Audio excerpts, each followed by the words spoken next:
নমস্কার বন্ধুরা, আমার হেসেলে আপনাদের স্বাগত জানাই। আজকের রেসিপি ভেজিটেবল পোহা কাটলেট। ভীষণ সুস্বাদু এই কাটলেটগুলো খেতে হয়, আর বানানো খুবই সহজ। কিছু প্রিপারেশন নিয়ে রাখলে এটা বানাতে খুবই কম সময় লাগে। চলুন তাহলে আজকের এই হেলদি টেস্টি স্ন্যাক্সের রেসিপিটা আপনাদের সাথে শেয়ার করব। রেসিপি ভালো লাগলে অবশ্যই লাইক, শেয়ার আর কমেন্ট করবেন। চ্যানেলটি সাবস্ক্রাইব করে আমার ফ্যামিলির সদস্য হয়ে যাবেন।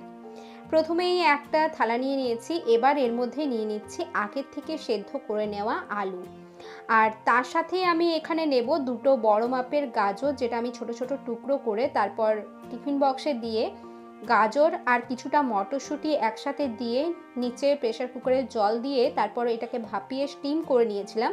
সেই ভেজিটেবলগুলো এর মধ্যে নিয়েছি।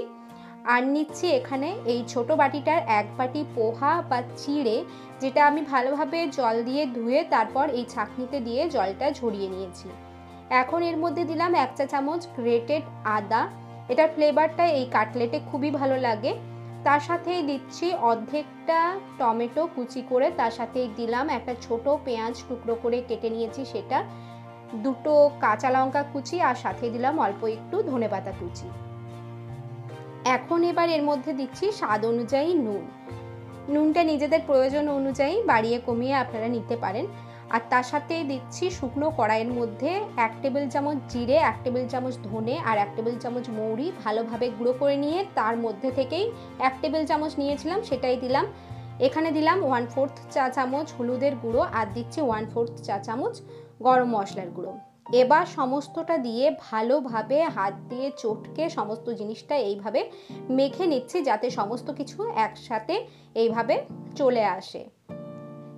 এখন হাত ভালোভাবে ধুয়ে নিয়ে অল্প একটু তেল লাগিয়ে নিয়ে এর থেকে কিছুটা মিশ্রণ নিয়ে এইভাবে চ্যাপ্টা চ্যাপ্টা আকারে তৈরি করে নিচ্ছি। শেপ বা সাইজ আপনারা নিজেদের ইচ্ছে অনুযায়ী এটাতে দিয়ে নিতে পারবেন। এই যে একই পদ্ধতিতে সবগুলোই আমি এখানে তৈরি করে নিয়েছি।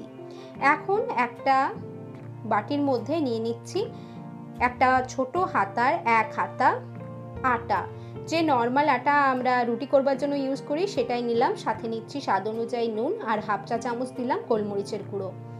এবার এটা দিয়ে জলের সাথে ভালোভাবে মিশিয়ে একটা মিশ্রণ তৈরি করে নেব। কাটলেটটা আমি এর মধ্যেই ডিপ করব, তাই এই মিশ্রণটা খুব মোটাও নয় আবার খুব পাতলাও নয়, এরকম ঘনত্বের, এই যে দেখিয়ে দিচ্ছি দেখুন এরকমই ঘনত্বের আমি বানিয়ে নিয়েছি। এখন একটা মিক্সির জারের মধ্যে 4টে পাউরুটি এইভাবে ছিঁড়ে ছিঁড়ে দিয়ে এটাকে গুঁড়ো করে নেব। তারপর একটা প্লেটে দেখুন ঢেলে নিয়েছি। আর এবার বানিয়ে রাখা এই যে আলুর কাটলেটটা আমি বানিয়ে রেখেছি সেটাই এই ডিপটার মধ্যে ডুবিয়ে তারপর এই ব্রেড ক্রাম্বসে কোট করে নিচ্ছি। আচ্ছা, এখানে আপনারা সিঙ্গেল কোটও করতে পারবেন, আবার এটাকে ডবল কোটও করে নেওয়া যেতে পারে। সেই ক্ষেত্রে এটা টেস্ট কিন্তু বেশ ভালো আসে, মুচমুচে ভাবটা একটু বেশিই হয়। আমি এখানে ডাবল কোট করে এই কাটলেটগুলো করে নিচ্ছি। এইভাবে বিকেলের জলখাবারে হোক বা স্ন্যাক্সে বা বাচ্চাদের টিফিনেও কিন্তু আপনারা এটা বানিয়ে দিতে পারেন। এইভাবে কাটলেটগুলো গড়ে ফ্রিজে রেখে দিলে খুব সহজে এগুলো ভেজে নেওয়া যাবে। এই যে এইভাবে বানিয়ে আধ ঘন্টা আমি ফ্রিজে রেখে দিয়েছিলাম, আর তারপর ভালোভাবে তেলটাকে গরম করে নিয়ে একদম হালকা আঁচে রেখে এবার বানিয়ে রাখা কাটলেটগুলো একটা একটা করে এই তেলের মধ্যে দিয়ে দেব।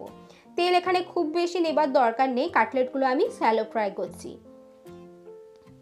এই যে দেখুন এবার এগুলোকে একটু সাবধানতার সাথে আস্তে আস্তে উল্টে পাল্টে নিয়ে 2 পিঠ ভালোভাবে হালকা আঁচে রেখেই আমি ভেজে নেব।